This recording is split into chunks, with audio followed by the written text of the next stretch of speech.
Story time. Someone tried to murder me on a school trip. So during my senior year, I started talking to this guy that we can call Tyler.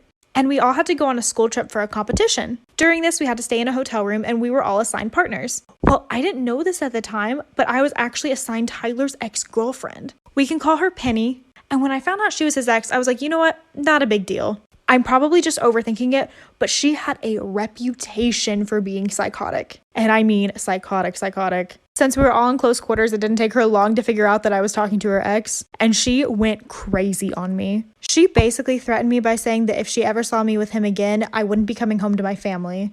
I still honestly didn't take her that seriously until the next day she saw us kissing, and she left the hotel room to buy throwing knives. Story time of how I found out that my mom was actually my older sister. My older sister never really liked me as a child. We were never close. I never knew why, but I was guessing it was because of the 10-year age gap. But I'm pretty sure she hated me because she couldn't even look me in the eye. I cannot make this up. She would not look me in the eye. But she never really talked to my parents either. She kind of just kept to herself all the time. Sometimes I have vivid memories of when we were younger and she would always be arguing with my parents about something, and I always thought it had something to do with me. Well, I was right. It had everything to do with me because eventually my sister turned 18 and she moved out. For 2 years, I didn't talk to her at all. I honestly don't even think I had her number saved, and I'm pretty sure that she didn't have mine. Well, 2 years later, and I was 10 at the time, she reached out to me via social media. I'm not sure how she found my Instagram name, but it was just my name, so she probably just typed that in and found me. She DM'd me and told me that she wanted to talk about something very important and that she would like to talk over the phone. So we exchanged numbers and we called that same night. And she told me that when she was younger, my dad had taken advantage of her and gotten her pregnant and had me. Girls, tell me about a time where your quick thinking probably saved your life. I'll go first. 2 years ago, I was walking my dog at the park and a man approached me and asked to take a picture of her. And I said yes, because why not? It's a picture of a dog. So he starts taking a picture of my dog, and then I realized that he was like holding up her collar, and then it hit me. My address is on that collar. He's not taking a picture of my dog, he's taking a picture of my address. So I told him that I actually didn't feel comfortable with him having a picture of my dog, and I asked him to delete it. So he deletes it and then like starts walking away really fast. And I was like, excuse me, sir, no, could you also go into your deleted album and delete it from there? And he goes, I don't have a deleted album. And I was like, you have an iPhone. Everybody has a deleted album. Could you please delete the picture? And he was like, sorry, I don't have a deleted album. And like keeps walking away. And keep in mind, this is like 2 p.m. in a park. Like there's other people around. So now I'm like chasing after him and I'm telling him, sir, I know you have the album. I will show you where the album is. Can you please go onto your phone so that we can delete the picture? Oh, part 2. Story time on the time I had to go pick up my sister who went to Manhattan an hour away and didn't tell my parents. So basically, my sister asked my parents if she could go to her friend's house, which was 5 minutes away. So they came and they picked her up and took her to their house. Fast forward 2 hours later, my parents tell me to pick her up and bring her back home. So I text her and I'm like, where are you at? I'm going to come pick you up in 5 minutes. This girl texts me and is like, Mash, I'm not there. I'm in the city. I'm an hour away. Oh my God. And I'm like, you stupid bitch. So I had to drive to the city, which was an hour away, and I had to drive back. And my parents told me to also get my Starbucks drink, so I had to go there on top of that. So we were freaking out in the car because my mom has a tracker on her phone and she turned it off and she called my brother, so we thought she knew.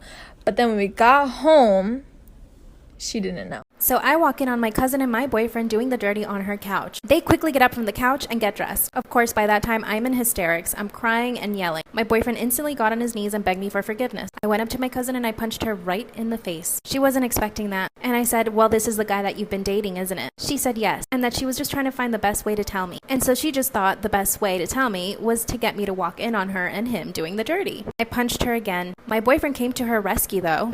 Instantly went into hero mode, which made me even angrier, so I punched him too. I stormed out of her house and went back to my house. Well, I told my parents everything. And my dad went over to my uncle's house, my cousin's dad, and he told him everything. She was about to turn 19, so he took away her phone and her car. And I get a phone call. This girl literally lived a nightmare. A 17-year-old girl was watching TV late at night when her motion detector lights in her driveway suddenly went on. She assumed it was just an animal, so she got up, drew the blinds, and went back to watching TV. Then a little bit later, it happened again. Before she could even react, she looks over and clearly makes out a silhouette of a person right behind the blinds who starts banging aggressively on the window. The girl stands up and goes, I'm gonna call the cops! And the figure stops for just a second, sprints to the side door and starts pounding even louder on that, screaming incoherently. The girl runs to the bathroom, barricades herself inside while she waits for the police, and then her worst nightmares come true. She hears glass shatter in the other room. After a few minutes of silence, she opens her door just a crack to get a peek outside, and standing in her living room next to a broken window is some crazy old woman who looks over at her and starts sprinting toward her. The lady comes smashing into the door and starts wailing on it until the police arrive and take her away. She was a lunatic who had escaped her facility. Remember this client who got screwed over by her ex? Well, she came back for an appointment with more stories. After getting somewhat back on her feet, she decided to take a much-needed getaway to visit her best friend up in New York City. She thought she could turn to her friend for guidance and support, but she was wrong. After moving to New York City, her friend changed. She became mentally and emotionally abusive both to herself and others. My client had a rude awakening when she was left outside in a city she didn't know, while her so-called best friend got high on horse tranquilizers with a complete stranger. After all of that, my client stuck around to see if she was okay, just to find her strutting down her rooftop ledge, threatening her life. She was ready to end the friendship, but realized her friend needed more help and support than she ever did. So when I was little, my mom took me and my brother to the local pool. I was 12, he was 4. So while my mom and I sunbathed, he played in the kiddie pool. When all of a sudden he comes up to us and says, "Mommy, I gotta go pee-pee." And instead of taking him to the bathroom, my mom said, "Go pee-pee in the pool." Shame on you, Carolyn. We continued to lay out in the sun until all of a sudden we hear everyone scream, "Oh my God, some kid's peeing in the kiddie pool."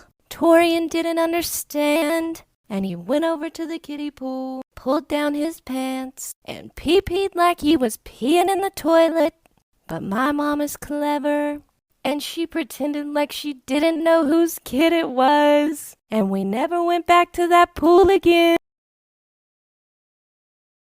When I was 15, my mom was friends with our neighbor who had a fine-ass son who was about a year older than me. We were having dinner and she had invited them over without telling me. So they rang the doorbell and I opened the door wearing sweatpants and a baggy t-shirt with a messy bun with my troll-looking ass. I was in shock because he was wearing jeans with a nice t-shirt and dress shoes. I asked them what they were doing here and they told me that they were invited to dinner. I said, "Oh yeah, come inside," and I ran up to my room, got ready into nice jeans and a cute top because I'm trying to look good for my future man. Anyways, after dinner it was like 11 and pitch black outside, so my mom said that they could stay over the night. His mom stayed in the guest room and he had to stay in my room, which was very awkward because he had to sleep on the floor and I felt bad. I told him I woke up, all of my group chats of my followers had changed their names to RIP this person, and basically it was that this girl had passed away from a brain tumor. Immediately my heart was like broken, and she's a huge supporter, and also she's just a sweet child, and as a person that's a sad thing to hear. But then